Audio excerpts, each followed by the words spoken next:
CS is on the other side. The beautiful lady that is wearing our flowing gown there, called and then all the others. The university fraternity is fully represented. Professor Kolale, the unions led by Mr. Sosion and Akelo Misori. I don't know where Akelo Misori is. He's somewhere there. And there are also other union members who accompany them. The University Academic Staff Union, the parents, the church, the clergy, Assumpta, and Bishop Makanda and others, and of course the international and the private schools. So we are all here this morning.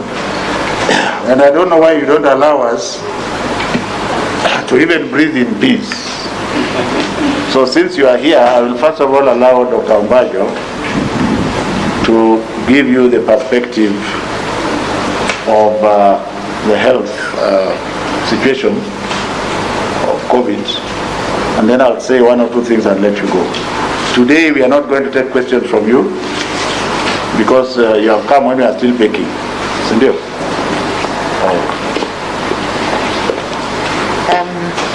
Thank you, Professor Magoha, for this opportunity. Good morning, ladies and gentlemen. It's been several months now that we've been going through this pandemic of COVID-19. Since the first case was announced, I think on the 13th of March, we have had many cases since that time.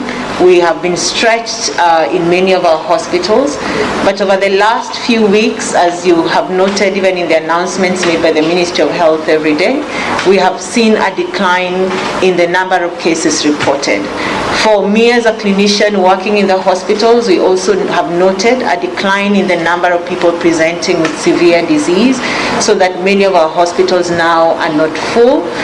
Many of our COVID units are not full, and this is a good indication for us, indicating that truly the number of cases and the amount of community transmission of this disease has gone down.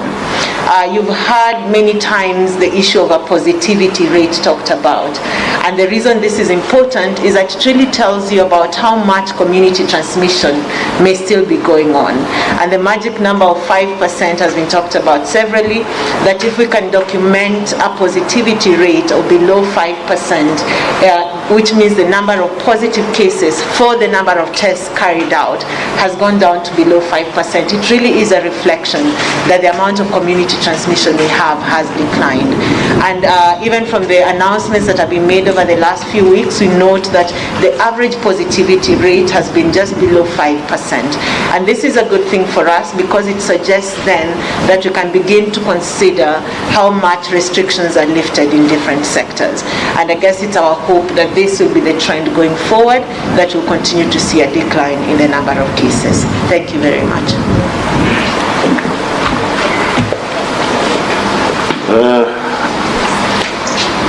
So before I address you in the usual cheeky manner, some pressmen said my brother Honorable Sosion here sent a notice that he is not with us in our discussions, and I want to discountenance that notion, because we are speaking with him here, because whoever wants us to continue fighting with him, I think has failed miserably, and that you can ignore the message that went across that Sosion is opposing what we are doing. It is not true, absolutely false, and I would want once again to urge members of the fourth estate to help us to provide solutions, not just continue pointing out at problems, because the country belongs to all of us. Now, ladies and gentlemen, you'll remember that we have had several briefs. We did not intend to give one this morning, but since we're here, I'll put you in a proper perspective as to what we are doing. All that was being said and printed in the newspapers, those were your opinions. There is only one bona fide spokesperson for the Ministry of Education, and that person, for the time being, is the Cabinet Secretary, who happens to be my most humble self. So when you quote senior officials from the ministry, Those are yours, and where you got the information is your own problem. Therefore, I wish to declare this morning as follows. You'll remember that His Excellency the President, in his wisdom in the last address, was crystal clear that within 3 weeks there would be a larger stakeholders conference headed by my brother CS Matiani and my brother, cover your nose for now, my brother CS Kagwe of Health. That meeting is about to take place sometimes around or before the 25th of this month, and we had thought it wise as a specific education stakeholders to take stock of what is going on. And that taking of stock is premised on one thing, that even though we had said that schools shall reopen in January next year, the last statement read as follows, and I want to quote, and it is a shame that none of you ever remembered this. Because decisions regarding the reopening of learning institutions may change as informed by reports obtained from the Ministry of Health, hereby represented by Dr. Mbajo, prevailing circumstances, and increased knowledge of COVID. At that time, we were spiking into between 4 to 6 to 700. I think the expert has told you what is happening, and therefore it is in good state for us this morning to have come to relook at this process with the facts available to us.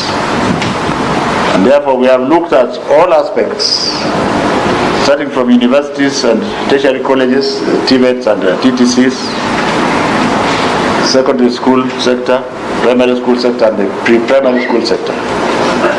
And we, as stakeholders, have come to a consensus that indeed it is time to relook, because the doctor has told you the curve is flattening.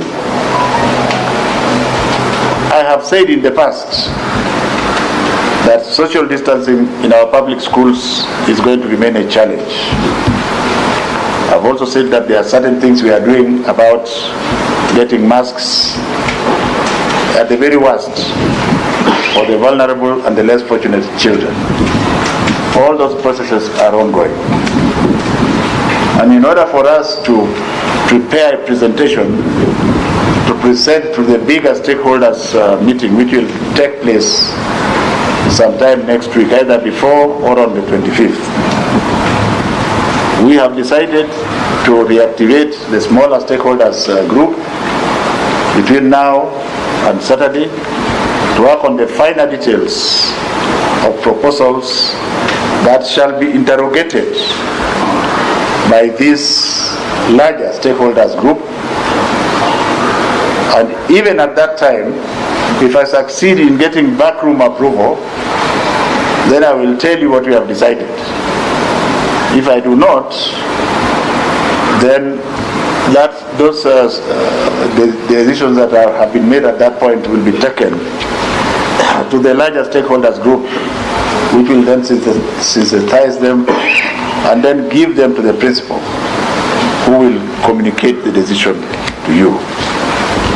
Since I'm not allowing any questions, I want to address one other issue, which is the small issue of the BOM teachers. And like I said, you pretend as if you don't know what cash flow in government looks like.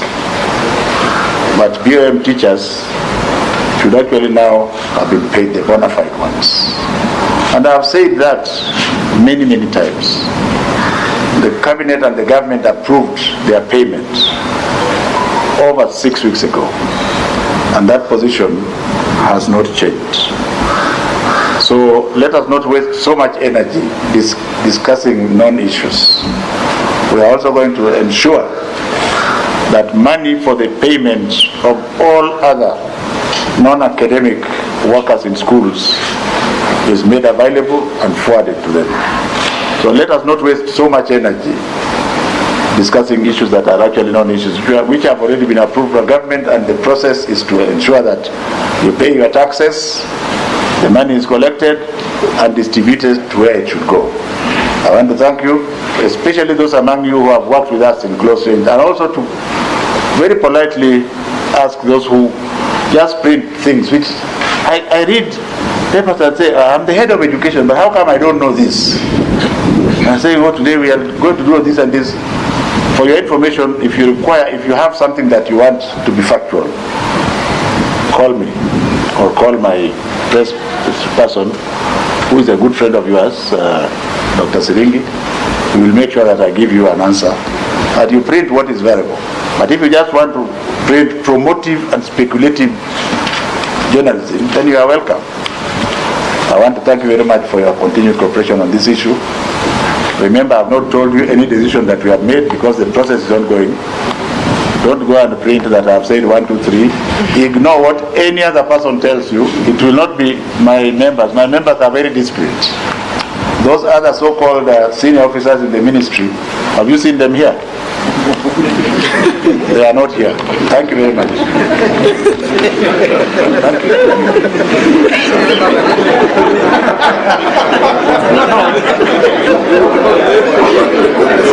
I'm here with my PSS. Who are the other senior members?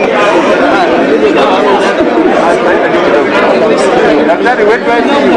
I need to be tight with you because I want to be sure. When you have time. I will have time for you.